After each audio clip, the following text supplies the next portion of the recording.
To specify, yeah, Gosia. Oh, you want You have to unmute. Specify this different exercise workshop levels? and specify them and tell me about them precisely, about this exercise. Yeah, I mean, I can tell you, as Judy knows, I like I said, that's why I said you have 4 hours. I could talk, you know, each part of the process. There's so much, there's a lot to learn, but I can do it in a short, basic way. Like I said, I break it into like 9 workshops, and the first workshop is called repetition, the foundation of Meisner, which is the repetition. I want to say something about it because a lot of people think, one reason I started teaching all over the world is because I found that people think, a lot of actors, they saw some repetition, or they saw someone in London or someone doing repetition, and they were like, what the hell is that? This is stupid. This doesn't, how can this help me in my acting? Understand? Because they saw 2 people go, you have a blue shirt, I have a blue shirt, you have a blue shirt, I have a blue shirt, you have a blue shirt. And they're like, that's bull crap. That's nothing. That's not acting. Well, yeah, that's because it's not, shouldn't be like that. You know what I mean? Right? You know? So I say that because this first level of repetition, working repetition, you really got to learn some things from it. Like I said, you can't do the later levels without learning what repetition is really about. It's not really about repeating. Who cares about repeating? It's about really connecting, really listening, you know, so you are not self-aware. That second biggest problem actors have all around the world is being self-conscious, right? So that's the first, that's really what the first workshop's about, is to get you off of yourself. So then you can be free to follow every impulse, right? But what gets in our way? The brain. You know, the brain gets in our way so much. To think, we want to think. The brain wants to categorize everything, wants to figure out everything, wants to make intellectual sense of it. And it's so fun in the first workshops to tell people it doesn't make intellectual sense. It's emotional sense, and emotional sense goes all over the place. You know, so that's the first workshop, and it's very important. Then I can start, and there's different things. I could talk for an hour just about the first workshop. In that first workshop, Judy, I do, as you saw, we start coming to the door, even in that first workshop. See, with Meisner, we would wait 3 weeks, and then we'd start coming to the door. We'd do repetition for 3 weeks.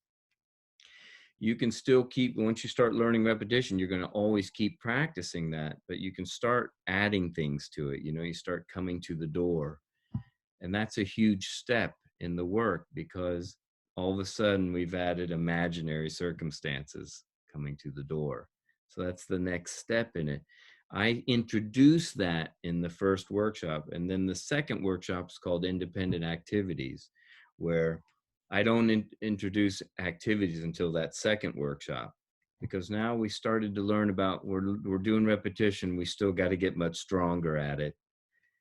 We're going to start coming to the door. It's imaginary circumstances, but you learn there's nothing different. Just because there's imaginary circumstances doesn't mean you pretend anything, right? And that's what that does. That's why Meisner was so smart, right? It's amazing what a genius he was, is how you start adding in the process, these things that you have to deal with as an actor. You have to be in imaginary circumstances, even though it's real.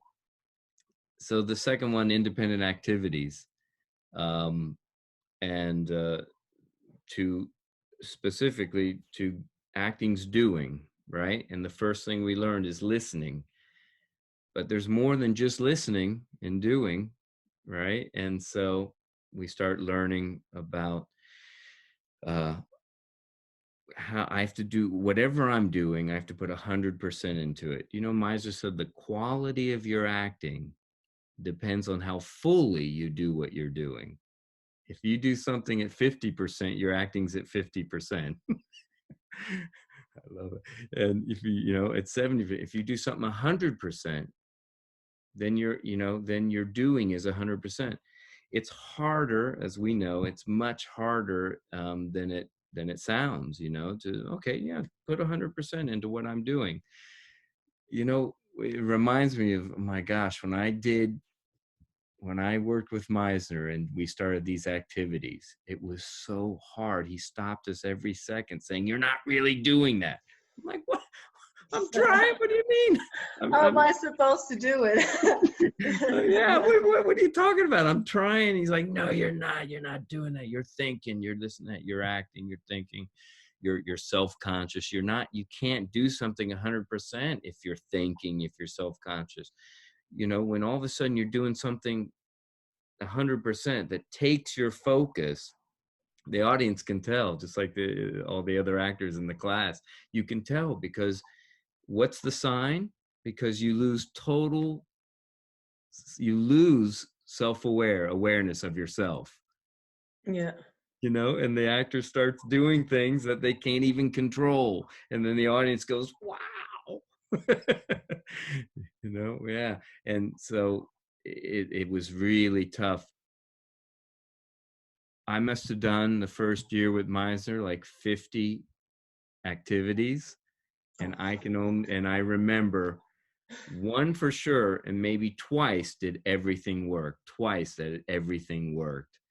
Otherwise, there was what you learn is something was good about it, but I was missing this, or I wasn't specific with that, or this part was good, I was specific, but I didn't use my imagination correctly, or all you start, as we went through, it's tough as hell, and I only remember twice that everything worked.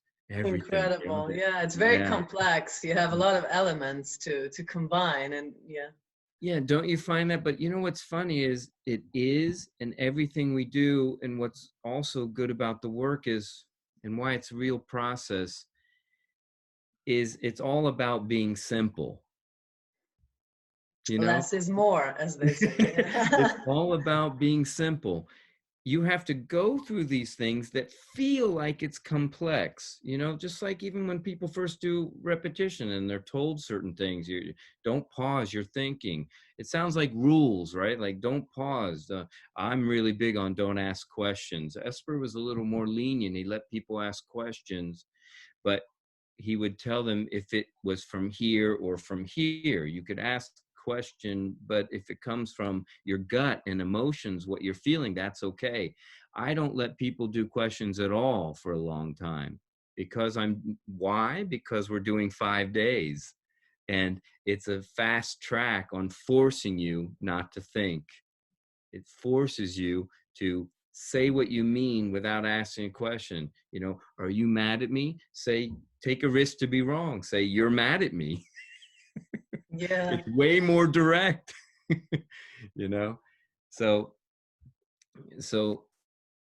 the independent activities really teaches you a lot. And then from that, I teach my third workshop, I call emotional preparation. I mean, as we know, but so because you can work on that, the only way you can work on emotional preparation is to put it into the exercises, if you've done 1 and 2, if you've done repetition, you've done coming to the door, and you've done activities. So, but emotional prep is its own thing, its own kind of animal. I don't know how you find it, Judy, but it's its own thing to work on, and so I have people that can do my workshop 4, which is relationships. And relationships, I break down into 2 workshops, workshop 4 and workshop 5. Relationships that are not living together, as we know, because there's 2, not living together. So someone has to come and knock on the door. And then workshop 5 is the domestic exercise, relationships that you live together, because that changes some things. But people can do workshop. I found, and not just from doing the work, I've found that, you can do workshop 4 without having done workshop 3, emotional prep, but you have to have done 1 and 2, you know, the activities Yeah. and coming through the door. And then because then they'll do emotional prep some other time when I'm back in that country, and the emotional prep workshop, my 5 days is 3 days of alone. You're working alone, coming alone into a room, from learning how to actually do the emotional prep outside the door. It's about coming in, right? How you enter emotionally, entering emotionally alive, because we're always coming from somewhere, right? They do that alone. Then the last 2 days they're doing it. Then we add it back into the workshop. Someone's at home doing an activity, and then someone's coming to the door with an emotional prep. Um, and what I was going to say about that workshop is that's the workshop that most actors that I work with, especially professional actors, they do more than once. They do over and over and over again, because they really want to, it's something to really work on, you know. Takes a while. Meisner said it's the most delicate work of an actor, and it takes 5 years to master. Yeah. Yeah. Yeah. Most importantly, the working of your like imagination, right? The imaginary circumstance, because we as actors have this tendency to work, you know, based on our past experience a lot, and a lot. this is it becomes a habit, from what I observe too. And working from your imagination is really it's a challenge. And it's a challenge. It's not easy. It's still tough, but the rewards I find are amazing. The what happens when you start to learn how to do it, and you start, like anything, like any skill practice, and you start, it's all about discovering yourself, you know, is one big part of it. But when you start learning how to do that, the world is your oyster. I mean, you can do so many things and get anywhere, because it's your imagination, and not be stuck in yourself, not be stuck emotionally, where Meisner thought there's some problems in you know, going just to real events in your life. What he said was, and it's a great way to say it, he says, it's not that it can't work. It'll go. You think about when your dad left you at 10 years old, it's going to do something to you. That's not the problem. He says it's limited. And I love that word. It's limited. It's limited to do that. Now, if you use your imagination, it's unlimited. Isn't that something? It's hard. It takes a lot of practice. Meisner says it takes 5 years to master. And I'm not kidding you. Ready for this? I had the toughest time with emotional prep when I was working with him and Richard Pinner. The toughest time. I couldn't get there, you know, and it was really tough. Imagine outside the door of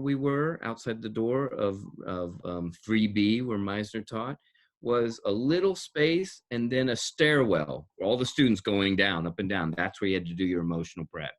And it was like, felt impossible. The good and the thing is, see, we didn't realize that was really preparing us to be anywhere, to work anywhere. You're on set, you're off stage, you're on set, you can do your emotional prep anywhere. You know what I mean? And that takes a lot of practice.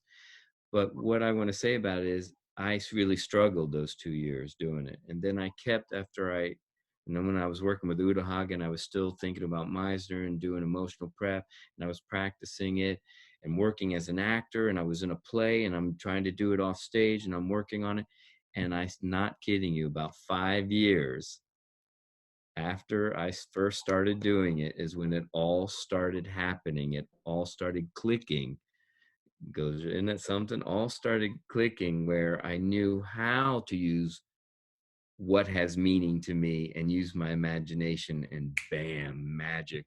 I do it in front of the class. In front of my classes, I do preps right in front of them, and they're all crying and everything in class. I do it in 60 seconds.